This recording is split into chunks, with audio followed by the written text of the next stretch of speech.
Hello students, तो आज हम करेंगे प्लस टू फिजिक्स का नेक्स्ट टॉपिक थर्ड यूनिट का।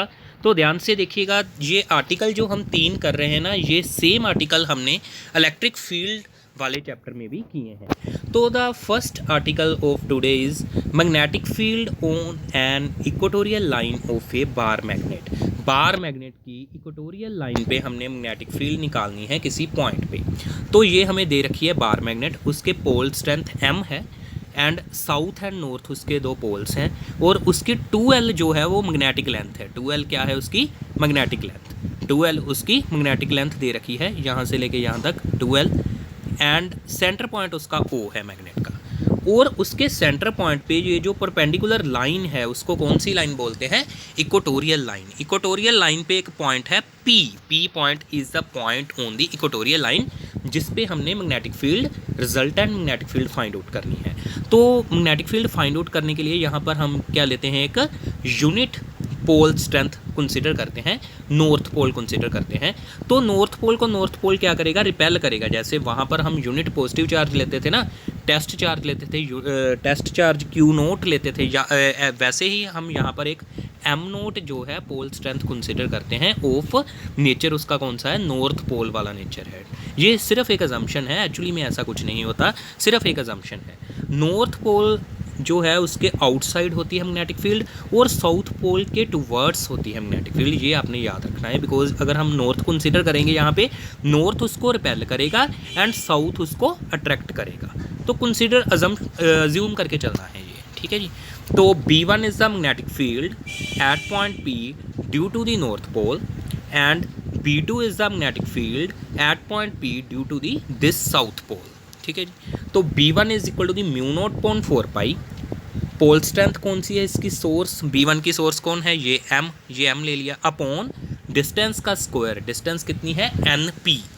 NP का स्क्वायर कर दिया। B1 को हमने सोल्व किया, μ0/4 पाई M/NP कितनी आ जाएगी? पाइथागोरस थ्योरम से इसको सोल्व करेंगे। अगर ये डिस्टेंस हमारी L है और ये डिस्टेंस हमारी R है, तो ये हाइपोटेन्यूज किसके इक्वल आ जाएगा? R² + L² का अंडर रूट। उसको हमने यहाँ पर पुट किया तो उसका स्क्वायर था, अंडर रूट से स्क्वायर कैंसिल हो गया। इसका अंडर रूट आना था ना, इस सारे का स्क्वायर था, तो स्क्वायर से अंडर रूट कैंसिल हो गया, ठीक है जी। तो ये आ गई हमारी B1 due to the north pole. Similarly due to the south pole कितनी आ जाएगी? μ0/4 पाई M/R² + L²। ये किसकी वैल्यू है? SP की। ये वैल्यू किसकी है? SP लेंथ है ये, due to the south pole. तो अब ये जो B1 एंड B2 दोनों हैं, इनका मैग्नीट्यूड तो हमें सेम नज़र आ रहा है। ये दोनों का मैग्नीट्यूड क्या है?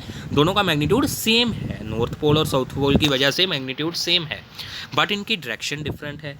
तो इनके कंपोनेंट्स बनाएंगे। B1 cos थीटा ऊपर को, B1 sin theta vertical direction में, और B2 sin theta vertical direction में डाउनवर्ड। दोनों एक दूसरे को क्या कर देंगे? कैंसल आउट कर देंगे। बट इनके जो हॉरिजॉन्टल कंपोनेंट्स हैं B1 cos theta, B2 cos theta, वो आपस में क्या होंगे? ऐड होंगे। B1 sin theta and B2 sin theta cancel each other as B1 is equal to the B2 magnitude wise, and B1 cos theta and B2 cos theta add up to make B equatorial line पे resultant. तो resultant बनेगा इन दोनों को add करके। इन दोनों को add करके क्या बन जाएगा? रिजल्टेंट। इन दोनों को ऐड करके रिजल्टेंट फॉर्म हो जाएगा। तो हमें पता है B1 का magnitude is equal to the B2 है, तो एक ही लिख लेंगे ना, 2B1 cos थीटा बन गया। तो B1 की हमने वैल्यू यहाँ पर पुट कर दी, ये वाली वैल्यू यहाँ पर पुट कर दी। और cos थीटा किसके इक्वल आएगा? थीटा ये वाला एंगल है, ये वाला थीटा है, तो यहाँ पर भी तो थीटा ही बनेगा ना। ये दोनों कोरस्पॉन्डिंग एंगल्स हैं, थीटा। तो B1 cos थीटा की वैल्यू किसके इक्वल होती है? B/H। B क्या है? Base upon H। बेस इसका कितना है? L, और H कितनी है? R² + L² का अंडर रूट। R² + L² का अंडर रूट है हमारी हाइपोटेन्यूज। तो उसकी हमने वैल्यू यहाँ पर पुट कर दी, L/this1। इसको हमने सोल्व किया, नीचे पावर्स इकट्ठी कर दी, 1 एंड 1/2। इसकी पावर तो 1 है और इसकी पावर 1/2 है, दोनों को ऐड किया, कितना बन गया? 3/2। और ऊपर क्या है? M/2L, μ0/4 पाई M/2L। M/2L क्या था? Dipole moment, magnetic dipole moment. उसकी वैल्यू हमने पुट कर दी capital M।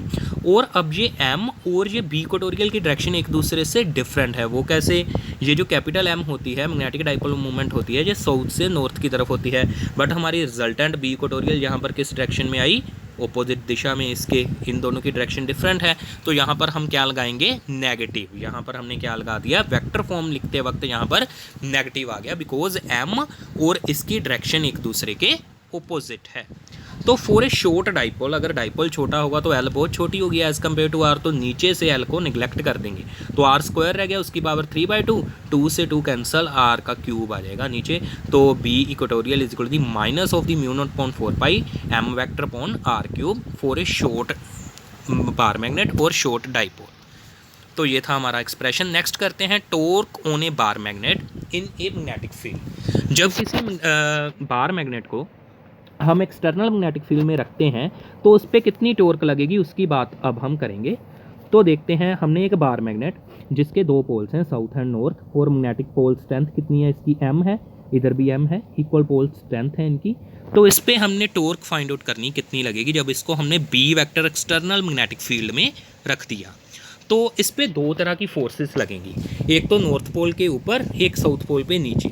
Magnetic field always north pole पे अपनी दिशा में ही फोर्स लगाती है, अपनी ही डायरेक्शन में फोर्स लगाती है। जैसे इलेक्ट्रिक फील्ड पॉजिटिव चार्ज पे अपनी डायरेक्शन में ही फोर्स लगाती है, similarly magnetic field north pole पे अपनी डायरेक्शन में फोर्स लगाती है, किसके equal, pole strength into magnetic field. जैसे हमने उसमें लिखा था ना, सेम हमने इलेक्ट्रिक फील्ड में भी किया था, m की जगह पर वहाँ पर क्या था, q test charge into electric field, charge into electric field था उसमें फोर्स की वैल्यू, इसमें किसके इक्वल है, m into magnetic field, pole strength into magnetic field. तो साउथ पोल पे ऑपोजिट डायरेक्शन में फोर्स लगाती है, इसलिए तो उसको माइनस लिया, minus M B vector, because ये बी वैक्टर के ऑपोजिट दिशा में ये फोर्स लग रही है, minus M into B vector, pole strength into magnetic field को मल्टीप्लाई करके ये आ रही है फोर्स। तो Q इंटू ई था, इसमें M इंटू बी है, तो M is the pole strength, force on north pole कितनी है, M B along B vector, opposite to B vector M B, force on S पोल।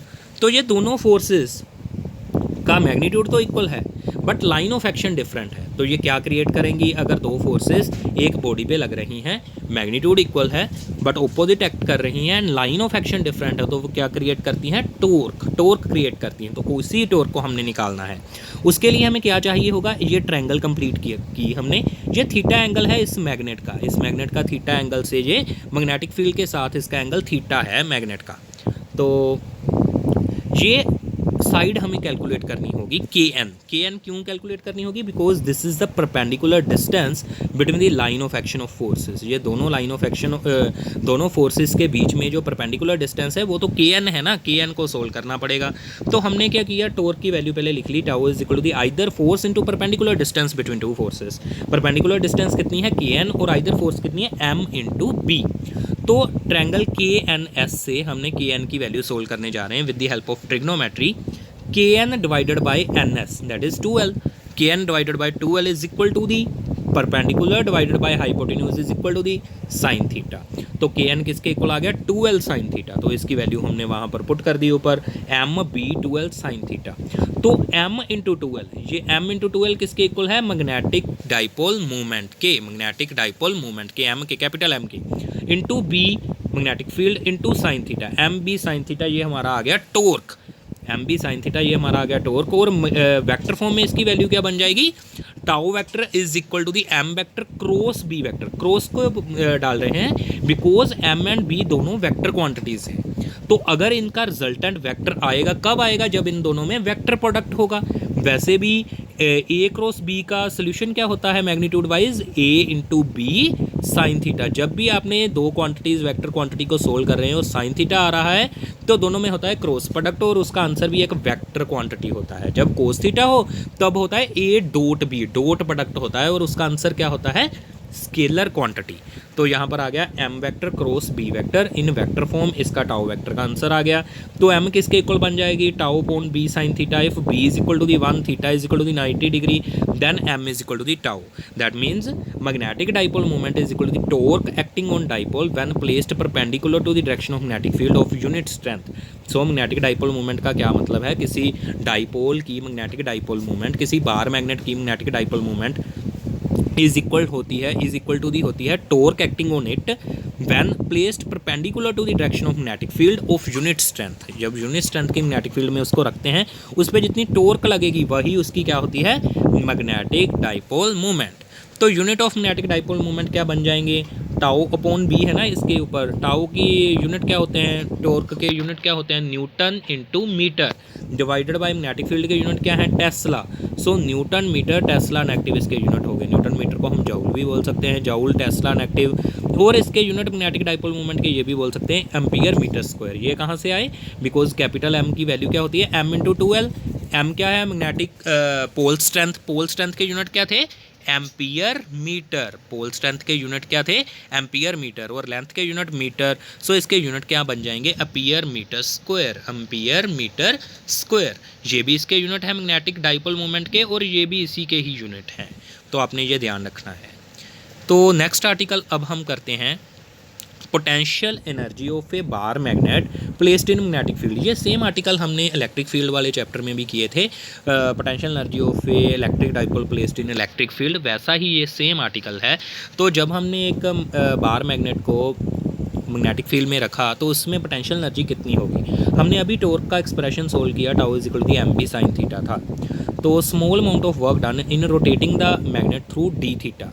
अगर हमने इस थीटा पोजीशन से इसको डी थीटा के एंगल के लिए रोटेट करना है, उसके लिए हमें वर्क कितना करना होगा, small work done tau into D theta. Tau क्या है, torque into angular displacement. Torque into angular displacement is the small work done in rotating the magnet through D theta. जैसे होता है ना, work done is equal to force into displacement, वैसे ही work done rotational motion में किसके equal होता है, torque into angular displacement. Torque की वैल्यू पुट की, डी थीटा की वैल्यू थी। तो हमने अब टोटल वर्क डन कैलकुलेट करना है in rotating the bar magnet from theta 1 to theta 2। अगर हमने इस बार मैग्नेट को थीटा 1 से थीटा 2 एंगल तक रोटेट करना है, एक थीटा 1 एंगल से थीटा 2 तक रोटेट करना है, टोटल वर्क डन कैलकुलेट करना है, उसके लिए हम इस वर्क डन की क्या करेंगे, इंटीग्रेशन थीटा 1 टू थीटा 2। हमने इसकी इंटीग्रेशन कर दी, थीटा 1 टू थीटा 2 सोल्व किया, साइन थीटा का इंटेग्रल माइनस कोस थीटा। तो थीटा 1 थीटा 2 इसकी लिमिट्स हैं, माइनस बाहर निकाल ली, पहले अपर लिमिट थीटा की जगह पे थीटा 2, फिर बाद में माइनस डालकर लोअर लिमिट कोस थीटा 1। ये माइनस कौन सी है, ये जो आगे लगी हुई है, ये बाहर आ गई है इससे, और ये तो इंटीग्रेशन खोलते वक्त आती है ये वाली माइनस। तो ये upper limit minus lower limit करते हैं पुट करके। तो एम बी, जब ये माइनस को अंदर लेके जाएंगे कोस थीटा 1 आगे आ जाएगा, M B cos theta 1 minus cos theta 2। तो ये वर्क डन हमें करना पड़ेगा बार मैग्नेट को थीटा 1 एंगल से थीटा 2 तक लेके जाने के लिए। Work done is equal to the potential energy. So potential energy change भी इतना ही हो जाएगा, जब हम मैग्नेट को थीटा 1 एंगल से थीटा 2 तक लेके गए बार मैग्नेट को, तो इतना उसका पोटेंशियल एनर्जी का चेंज होगा, क्योंकि उस पर इतना वर्क डन जो हो रहा है। इफ़ थीटा 1 इज़ 90 डिग्री, अगर थीटा 1 की वैल्यू 90 डिग्री पे थी, पहले मैग्नेट 90 डिग्री पे थी, तो बाद में हमने उसको थीटा एंगल पे ले आए, 90 डिग्री से थीटा एंगल पे ले आए मैग्नेट को। तो थीटा 1 की जगह 90 पुट करें, थीटा 2 की जगह थीटा पुट करें, तो कोस 90 0 होता है, तो ये आ गया minus M B cos theta. That means ये जो गिवन पोजीशन है इसमें इसकी एनर्जी क्या है, नेगेटिव की। नेगेटिव एनर्जी का मीनिंग क्या होता है कि जीरो पे लाने के लिए, इसकी एनर्जी को जीरो पे लाने के लिए हमें इतना वर्क डन करना पड़ेगा। इसकी कैपेसिटी नहीं है, खुद इसकी कोई कैपेसिटी नहीं है वर्क डन करने की, हमें इसको जीरो एनर्जी पे लाने के लिए जितनी इसकी नेगेटिव में पोटेंशियल एनर्जी दे रखी है उतना उस पर वर्क डन करना पड़ेगा। नेगेटिव का मतलब ये होता है। तो u is equal to the minus M vector dot B vector, dot क्यों डाला, कोस थीटा की वजह से। तो u एक पोटेंशियल एनर्जी एक स्केलर क्वांटिटी होती है। So potential energy of a bar magnet placed in uniform magnetic field is equal to the minus M vector dot B vector और minus M B cos theta, where M is the dipole moment, B is the magnetic field and theta is the angle between the M and B. Magnetic dipole moment और magnetic field में जितना angle है वो theta है। तो इसके अब हम स्पेशल केसेस करते हैं।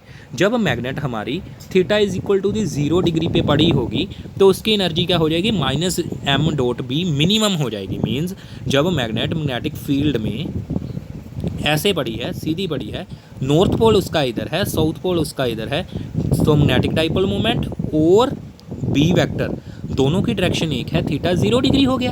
उस पोजीशन में इसकी एनर्जी क्या है, minus M dot B minimum energy है। तो मिनिमम एनर्जी क्या है, इसका मतलब ये इसका कौन सा है, स्टेबल इक्विलिब्रियम है। ये कौन सा है, इसका स्टेबल इक्विलिब्रियम की पोजीशन है, यहाँ पर ये स्टेबल रहेगा। तो theta is equal to the 90 degree position पे, जब थीटा 90 डिग्री हमने कर दिया that means magnetic dipole moment, इसकी डाइपोल मोमेंट में एस और एन में और मैग्नेटिक फील्ड में 90 डिग्री का एंगल है, तब हम कोस थीटा की वैल्यू कोस 90 भरेंगे तो जीरो आ गई एनर्जी।